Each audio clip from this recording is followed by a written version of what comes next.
नमस्कार बच्चों। कक्षा 8वीं सुलभ भारती में दूसरी इकाई में आप सभी का हार्दिक स्वागत है। आइए हम दूसरी इकाई में खेती से आई तब्दीलियां, जिसकी विधा है पत्र और जिसके लेखक हैं पंडित जवाहरलाल नेहरू, इसे हम आज देखेंगे। सर्वप्रथम हम आइए अपने लेखक नेहरू जी से परिचय कर लें। जन्म सन 1889, इलाहाबाद उत्तर प्रदेश। मृत्यु 27 मई 1964, नई दिल्ली। परिचय। स्वतंत्र भारत के प्रथम प्रधानमंत्री पंडित जवाहरलाल नेहरू चिंतक, वक्ता, लेखक और विचारक थे। नेहरू जी ने आधुनिक भारत के निर्माण में महत्वपूर्ण भूमिका अदा की। आपने विज्ञान और प्रौद्योगिकी के विकास को प्रोत्साहित किया। प्रमुख कृतियां: एक आत्मकथा, दुनिया के इतिहास का स्थूल दर्शन, भारत की खोज, पिता के पत्र पुत्री के नाम आदि। गद्य संबंधी प्रस्तुत पत्र पंडित जवाहरलाल नेहरू जी ने अपनी पुत्री इंदिरा को लिखा है। इस पत्र में आदिम व्यवस्था से आगे बढ़कर खेती के माध्यम से हुए मानवीय सभ्यता के क्रमिक विकास को बताया गया है। यहाँ नेहरू जी ने अमीर गरीब के मानदंड एवं बचत प्रणाली को सुंदर ढंग से समझाया है। पंडित जवाहरलाल नेहरू, जो कि भारत के सर्वप्रथम प्रधानमंत्री, इस देश के सर्वप्रथम प्रधानमंत्री थे, जिनका नाम पंडित जवाहरलाल नेहरू था।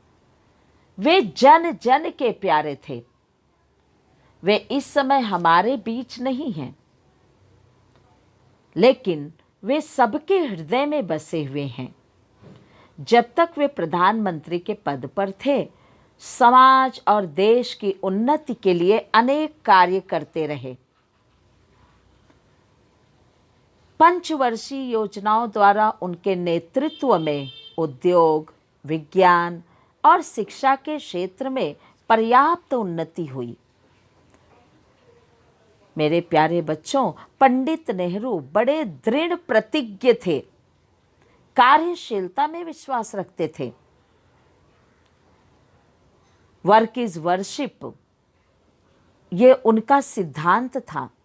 कर्तव्य पालन में वे बड़े कठोर थे। पंडित जवाहरलाल नेहरू देश के ही नेता नहीं थे, बल्कि अंतर्राष्ट्रीय ख्याति के नेता थे। जैसा कि स्पष्ट है कि नेता शब्द का अर्थ होता है ले जाने वाला। इससे स्पष्ट है कि वह व्यक्ति जो समाज को सही मार्ग पर ले जाए, उसे नेता कहते हैं। नेतृत्व की इच्छा तो बहुतों में होती है, पर उनकी योग्यता और गुण रखने वाले लोग बहुत कम होते हैं। और वही योग्यता और वही गुणों से भरपूर सारी, हम जिसे कहते हैं काबिलियत, जिसे कहते हैं विशेषताएं, हमें नेताजी में दिखाई देते हैं। वह समाज और देश के हर व्यक्ति को अपना समझते थे। उनमें वसुधैव कुटुंबकम की भावना कूट कूट कर भरी होती थी।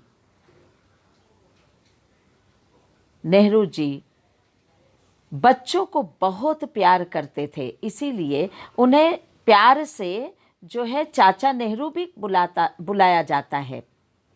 वे भारत माता के सच्चे सपूत थे, महान देशभक्त थे। उनका जन्म एक धनी परिवार में हुआ था। उच्च शिक्षा ग्रहण करने के लिए वे विदेश में गए थे। वे चाहते तो ऐश आराम का जीवन बिता सकते थे, क्योंकि वे संपन्न पिता के इकलौते पुत्र थे। लेकिन उन्होंने ऐसा नहीं किया। उन्होंने देश सेवा को ही अपने जीवन का मुख्य उद्देश्य बना लिया। गांधी जैसे महान नेता का मार्गदर्शन उन्हें मिला था। देश को स्वतंत्र बनाने में जवाहरलाल नेहरू का काफी बड़ा हाथ है। इस प्रकार देशभक्ति, बच्चों के प्रति अटूट प्रेम, कर्तव्य परायणता, अंतर्राष्ट्रीयता, विश्व शांति, विश्व बंधुत्व आदि गुणों के कारण पंडित नेहरू हमारे तथा देश के प्रिय नेता बन गए थे। आइए अब हम चलते हैं कि यही नेता जो कि वार्तालाप करते थे चिट्ठियों के द्वारा अपनी बेटी इंदिरा गांधी को, जिसे प्रियदर्शनी भी कहा जाता है, इंदिरा जी नेहरू जी की इकलौती संतान थी। इनकी एक कजिन सिस्टर थी, नयनतारा, बुआ की लड़की थी। नेहरू जी ने अपना सर्वस्व लुटा दिया इंदिरा के विकास हेतु। उन्होंने उन्हें जगह जगह विदेशों में भेज करके उनकी शिक्षा प्राप्त कराई और 1966 में 24 जनवरी को सर्वप्रथम भारत की प्रथम प्रधानमंत्री श्रीमती इंदिरा गांधी जी नियुक्त की गईं। धीरे धीरे उनकी दिलचस्पी राजनीति में बहुत बढ़ने लगी। माता के शारीरिक विकास को देख करके उनकी माता को जो है हर समय तबीयत को लेकर के ये लोग चिंताग्रस्त रहा करते थे। इसलिए इंदिरा जी का यह उद्देश्य बन गया था कि अपनी माता पिता की सेवा भी मुझे ही करना है। धीरे धीरे वो राजनीति में इतना रम गईं और जब उन्होंने शिक्षा दीक्षा हासिल करके वो जब आईं यहाँ पर, फिरोज जी से उनकी शादी हुई। फिरोज जो कि लखनऊ में के निवासी थे और इंदिरा जी का आना जाना शुरू हो गया था। दिल्ली में वो अक्सर रहा करती थी। धीरे धीरे समय बदला और पंडित जवाहरलाल नेहरू की खुशी की सीमा न रही। अब बेटी को वो अपने चिट्ठियों के प्रति किस ढंग से कार्य करना है, क्या जवाबदारी होनी चाहिए, क्या सिद्धांत होने चाहिए, किस प्रकार की देशभक्ति की भावना होनी चाहिए, यह सब कुछ वह अपने चिट्ठियों के प्रति उन्हें समझाया करते थे। तो आइए हम आज ये देखते हैं कि पंडित जवाहरलाल नेहरू जी ने हमारे इस 8वीं के पाठ्य पुस्तक में अपनी बेटी इंदिरा के माध्यम से हमें क्या संदेश देते हैं। प्रिय बेटी इंदिरा,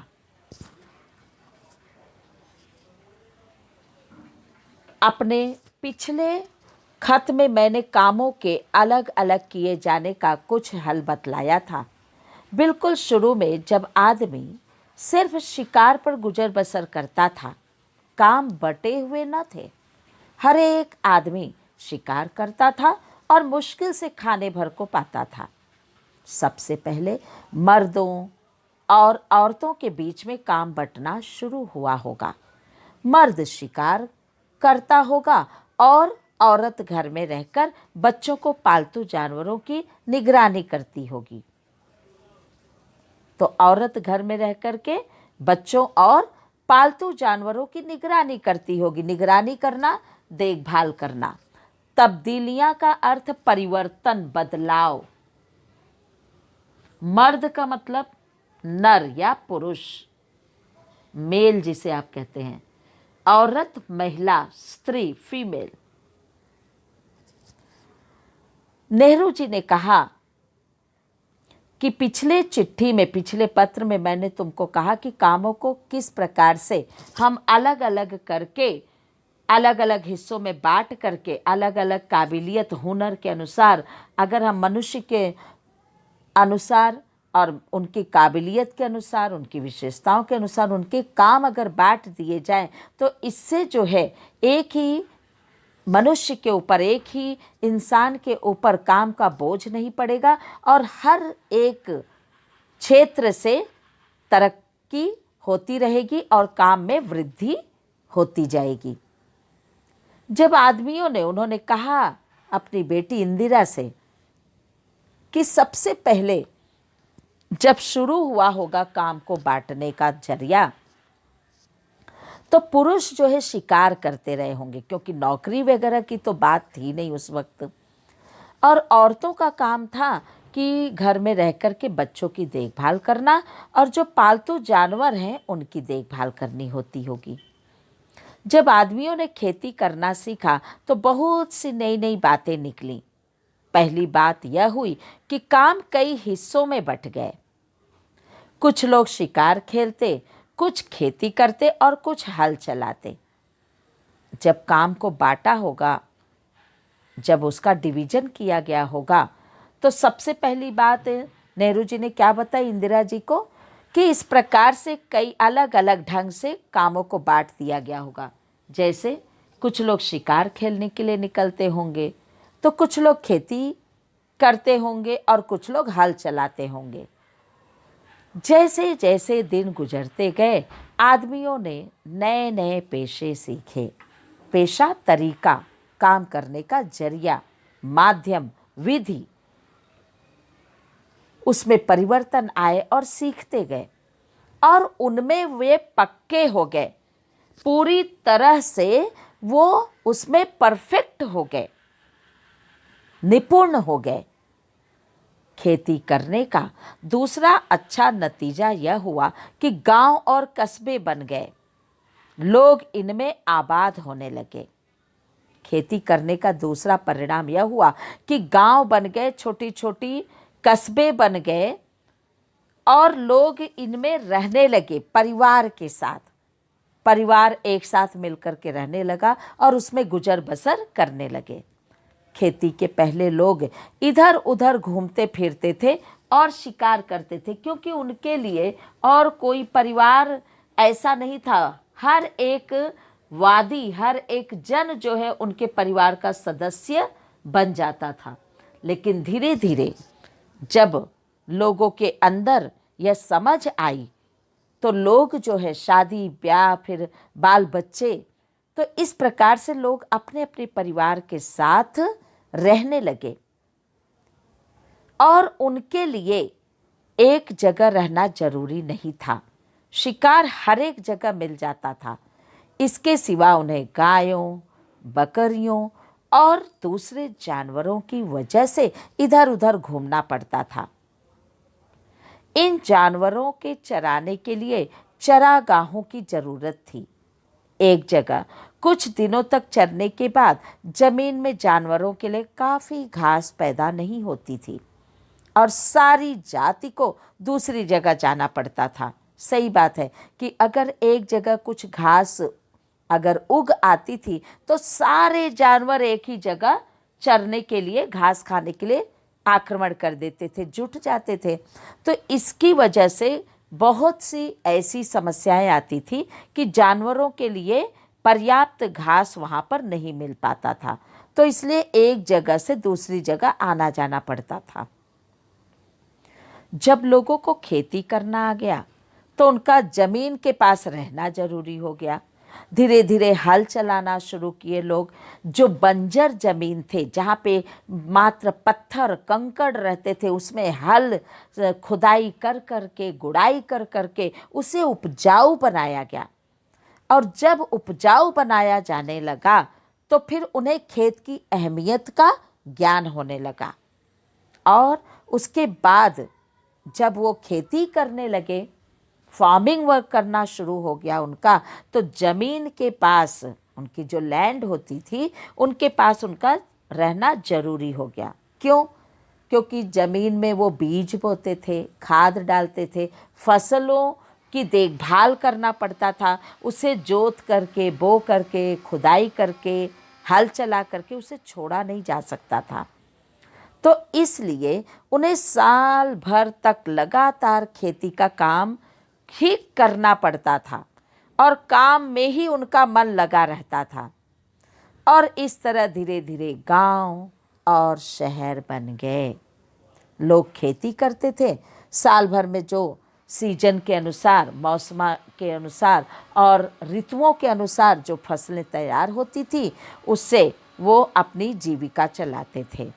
और धीरे धीरे जब पर्याप्त मात्रा में फसल की उत्पत्ति होती थी तो उसे ले जा करके वो शहरों में उसे बेचते थे, और उसके बाद जो भी कुछ उन्हें हासिल होता था वह उन पैसों से अपने बच्चों की शिक्षा दीक्षा का भी कार्य आरंभ कर दिए थे।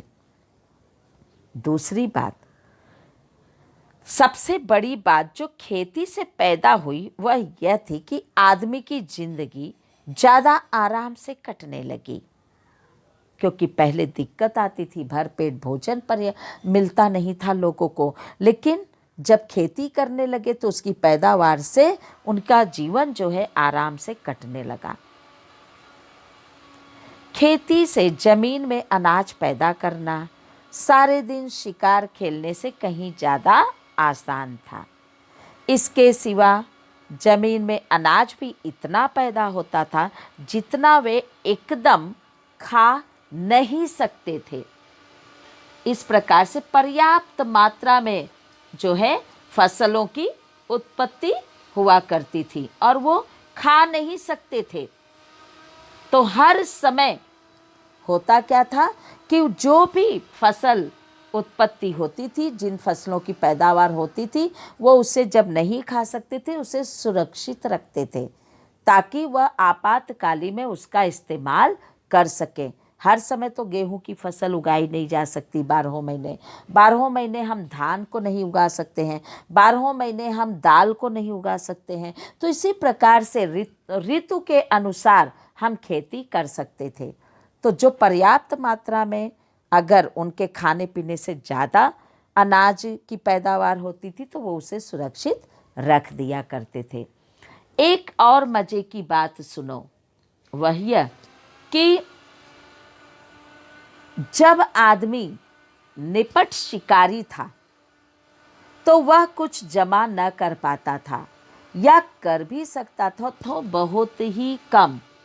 जब भी इंसान जो है एकदम पूरी तरह से शिकारी तो वह था नहीं, और जब था भी, जैसे अगर कहा जाए कि आदमी निपट शिकारी था तो बहुत कुछ उसके पास इतना ज्ञान नहीं था कि वो सब कुछ जमा कर सकता था, तो वह जमा नहीं करता, या अगर वो जमा करता भी था आगे पीछे का सोच करके तो बहुत कम जमा करता था, किसी प्रकार से पेट भर लेता था, क्योंकि उसके पास न तो बैंक थे और जहाँ कि वह अपने रुपयों को संचय करके रख सकता था, और न ही उसके पास ऐसी कोई वस्तुएं थी कि वह दूसरी चीज़ें रख सकता था। उसे तो अपना पेट भरने के लिए रोज शिकार खेलना पड़ता था। खेती से उसे एक फसल में ज़रूरत से ज़्यादा मिल जाता था। अतिरिक्त खाने को वह जमा कर देता था। अतिरिक्त खाना मतलब अतिरिक्त अनाज, जो एक्स्ट्रा ग्रेन्स जो होते थे उन सब को जो है वह अलग जमा करके इकट्ठा करके रख देता था, क्योंकि उनके पास पैसे भी इतने उपलब्ध नहीं होते थे। थोड़ी बहुत एक्स्ट्रा जो है अनाजों की उत्पत्ति होती थी तो उसे जमा कर लेता था। उनके पास उस समय बैंक की सुविधा नहीं थी कि वह अपने पैसों को जमा करके जमा कर सके या बचा कर रख सके। तो इसलिए जो भी थोड़ा बहुत एक्स्ट्रा अनाज मिलते थे, बचते थे, वह उसे जमा इकट्ठा करके रख लेता था। इस तरह लोगों ने अतिरिक्त अनाज जमा करना शुरू किया। अब धीरे धीरे क्या हुआ कि केवल एक ही व्यक्ति के पास तो अनाज की उत्पत्ति ज़्यादा नहीं होती थी, बल्कि जो भी वहाँ पर खेती किसानी का काम करता था हर किसी के पास थोड़ा बहुत अनाज जो है जमा करना शुरू हो गया था। तो वो सब जो है इकट्ठा करते थे। लोगों के पास अतिरिक्त अनाज इसलिए हो जाता था कि वह उससे कुछ ज़्यादा मेहनत करते थे जितना सिर्फ पेट भरने के लिए ज़रूरी था। अब ये एक्स्ट्रा जो अन्य अतिरिक्त अनाज कहाँ से उत्पत्ति होती थी, वह इसलिए कि जब वो अनाज की पैदावार करते थे तो थोड़ा बहुत वो और भी ज़्यादा परिश्रम करते थे, जिससे कि कि उनका जितना साल भर का खर्चा होता था या जितने साल भर की प्रयोग के लिए, इस्तेमाल करने के लिए अनाज की आवश्यकता होती थी, उससे थोड़ी सी अतिरिक्त की पैदावार हो जाया करती थी। इसलिए धीरे धीरे उन्होंने अनाज को जमा करना शुरू कर दिया था। लेकिन बेटी इंदिरा, तुम्हें मालूम है कि आजकल बैंक खुले हुए हैं जहां लोग रुपए जमा करते हैं और चेक लिखकर निकाल सकते हैं। तुम्हें तो मालूम है, समय बदला बड़ी तेजी से। हर जगह बैंक खुले हैं और लोग वहां पर रुपए जमा कर सकते हैं और फिर चेक लिख करके हम उसे विड्रॉ भी कर सकते हैं। क्या रुपया कहाँ से आता है? क्या तुमने सोचा है कभी कि आखिर ये रुपया आता कहाँ से है? अगर तुम गौर करो, ध्यान दो, तो तुम्हें मालूम होगा कि यह अतिरिक्त रुपया है, यानी ऐसा रुपया जिससे लोगों को एक बारगी खर्च करने की जरूरत नहीं है। तुमने ध्यान दिया होगा कि रुपया ऐसा है कि अगर हम जमा करके जब रखते हैं तो उसका मतलब यह नहीं कि उसे एक बार ही खर्च कर दें। उसे खर्च करने की ज़रूरत नहीं पड़ती है, इसलिए उसे हम बैंक में रख देते हैं। और वही लोग मालदार हैं जिनके पास बहुत सा अतिरिक्त रुपया है। और आज का धनी, आज का अमीर आदमी वही है जिसके पास बहुत सारा रुपयों पैसों का भंडार है। और जिनके पास कुछ भी नहीं है वे गरीब के गरीब ही रह गए हैं। मतलब कि अगर हम ये सोचें कि जो गरीब हैं उनके पास रुपया पैसा नहीं है और तभी हम उन्हें निर्बल, असहाय, मजदूर समझते हैं, लेकिन हम ये नहीं समझते कि जिस ढंग से आज हम अमीर बनते जा रहे हैं, दिन दूनी रात चौगनी जो है तरक्की पे तरक्की करते जा रहे हैं, इन सब की देन मात्र उनकी वजह से है। यह सब उन्हीं किसानों की, उन्हीं मजदूरों की, उन्हीं मनुष्यों के खून पसीने की कमाई है, मेहनत है, जिसकी वजह से आज हम मालदार बने हुए हैं। और हमारे पास जो अतिरिक्त रुपया पैसा आता है, एक्स्ट्रा मनी आते हैं, तो उसको हम बैंक में ले जा करके रख देते हैं। आगे तुम्हें तो मालूम होगा कि यह अतिरिक्त रुपया आता कहाँ से है। इसका सबब यह नहीं है, इसका मतलब यह नहीं है कि आदमी दूसरे से ज़्यादा काम करता है और ज़्यादा कमाता है, बल्कि आजकल जो आदमी बिल्कुल काम नहीं करता, उसके पास तो बचत होती है और जो पसीना बहाता है उसे खाली हाथ रहना पड़ता है। कितना बुरा इंतजाम है, कितनी गलत व्यवस्था है कि आज जो पसीना बहाता है, दिन रात उस धूप में रह करके कड़ी मेहनत करता है, उसका हाथ खाली है। बहुत से लोग समझते हैं कि इसी बुरे इंतजाम के कारण दुनिया में आजकल इतने गरीब आदमी हैं।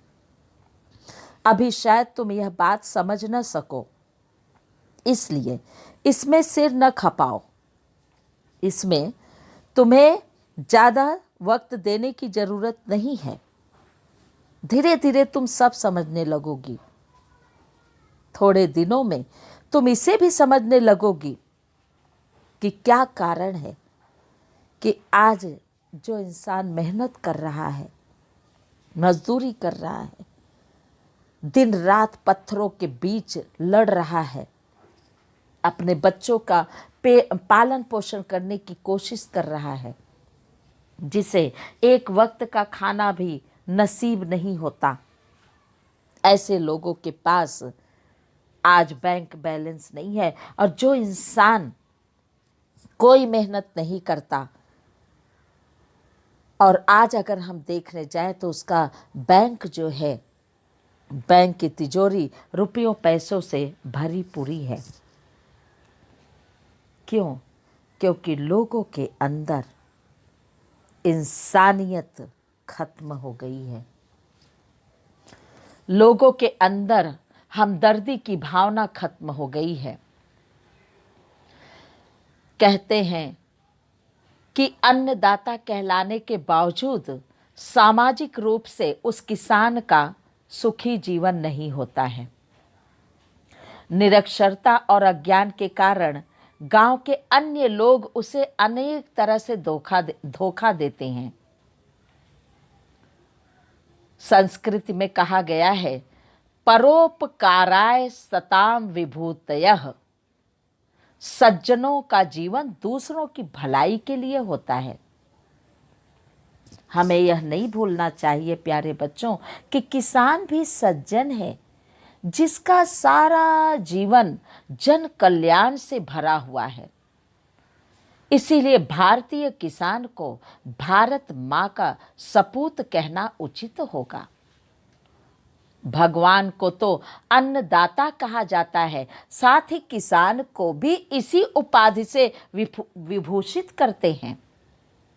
इसका यही कारण है और सबसे जटिल कारण है कि वह हर वर्ष अधिक परिश्रम करके हमारे लिए तरह तरह के अनाज उगाता है।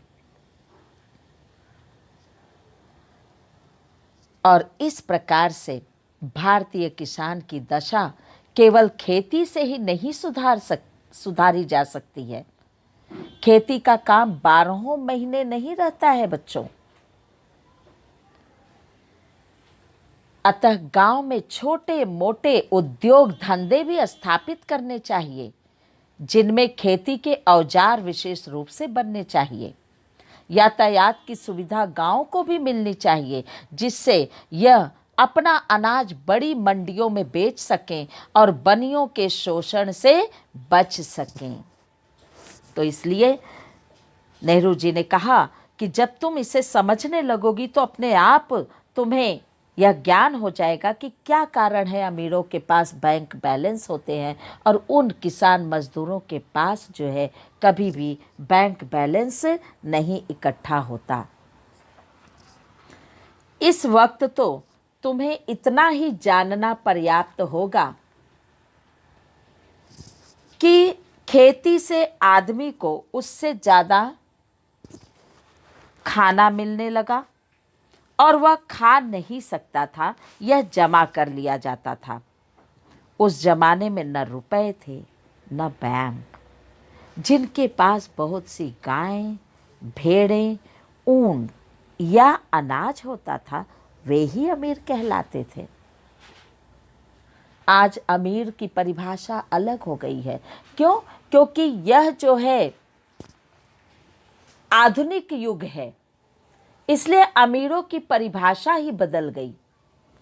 आज अमीर की परिभाषा हो गई कि जिसके पास रुपया, पैसा, धन दौलत है वही सबसे बड़ा अमीर है। लेकिन पहले ऐसा नहीं था। पहले जो है सबसे ज़्यादा अमीर वह इंसान कहा जाता था जिसके पास बहुत सी गायें थी, भेड़ें थी, ऊंट था और उनके बहुत बड़ा जिगर था इन पशुओं को पालने का। आज अमीर से अमीर इंसान भी एक पशु को रख करके उसकी सेवा नहीं कर सकता है, कितना भी वो अमीर क्यों न हो जाए। इसलिए नेहरू जी ने कहा, इंदिरा जी को समझाया, मनुष्य एक मन मस्तिष्क वाला प्राणी है बेटा। इसी कारण उसे समझदार माना जाता है, पर कभी कभी वह भूल जाता है कि मेरी प्रगति एवं विकास का अर्थ मेरी आत्मनिर्भरता एवं स्वावलंबी होने का अर्थ केवल मेरा ऐसा हो जाना ही नहीं है, उस समूचे जीवन और समाज का भी होना चाहिए जिसका मैं एक संपुष्ट अंग हूँ। यह बात कभी इंसान ध्यान नहीं रखता। हमें कभी भी यह नहीं भूलना चाहिए कि हम स्वावलंबन के महत्व को समझते हैं या नहीं। स्वावलंबन के अभाव में व्यक्ति से लेकर राष्ट्र तक कहीं और कभी भी कोई सम्मान प्राप्त नहीं कर सकता। अगर उसके अंदर स्वावलंबन की भावना नहीं है तो संसार में किसी भी व्यक्ति, समाज और राष्ट्र को अपनी स्वतंत्रता तथा स्वाभिमान बनाए रखने के लिए आत्मनिर्भर या स्वावलंबी होना उसकी पहली शर्त होनी चाहिए। स्वावलंबन का महत्व समझने वाला व्यक्ति ही स्वाधीन रहकर दुख सुख का वास्तविक अर्थ, मान एवं मूल्य या महत्व समझ सकता है। बहुत पहले जापान के एक आध्यव्यासी दार्शनिक ने कहा था, फिलॉसफर ने कहा था कि एक दिन ऐसा भी आएगा जब हम अपने हाथों की उंगलियों के बल पर सारे संसार को जीत लेंगे, और उन्होंने वास्तव में जीतकर दिखा दिया और संसार का आत्मनिर्भर होने का रास्ता भी दिखा दिया। तो इस बात में तनिक भी संदेह नहीं कि हमें बरकत, हमें प्रगति करनी है, लेकिन साथ में उन निर्बलों को भी लेकर के अपने कदम से कदम मिला करके उनको भी प्रोत्साहित करते हुए, ताकि वह भी हमसे कंधे से कंधा मिला करके आगे बढ़ते रहें और प्रगति करते रहें। और इसी में इस देश की भलाई है, समाज का हित है और देश की बरकत है, देश में की प्रगति है। आइए अब हम स्वाध्याय पर चलेंगे। पेज नंबर 38 पे आप देखेंगे शब्द वाटिका। इसे आप लिख डालेंगे, मुहावरों को अर्थ में लिखते हुए वाक्यों में प्रयोग करेंगे। प्रश्न नंबर 1, 2, 3, 4 पूरी तरह से आप लिखेंगे। उत्तर को खोज करके सुंदर और स्पष्ट शब्दों में लिखेंगे। आपका गृह कार्य है, प्रश्नों के उत्तर 3-4 वाक्यों में लिखिए। मनुष्य द्वारा खेती करने से हुए लाभ बताइए। खेती करने से मनुष्य को कौन सी चुनौतियों का सामना करना पड़ा? प्रश्न 2, पाठ में आए शब्द युग्म छांट कर लिखिए। प्रश्न 3, पंडित जवाहरलाल नेहरू के बारे में अपने विचार लिखिए। पंडित जवाहरलाल नेहरू, जैसा कि हमने शुरू में आपको बताया जब लेखक का परिचय करना था, और भी आप उसे फाइंड आउट कीजिए। पंडित जवाहरलाल नेहरू के बारे में जानकारी हासिल करके फिर उसे आप अपने शब्दों में अपने विचार लिखेंगे। धन्यवाद बच्चों। घर पर रहिए, सुरक्षित रहिए।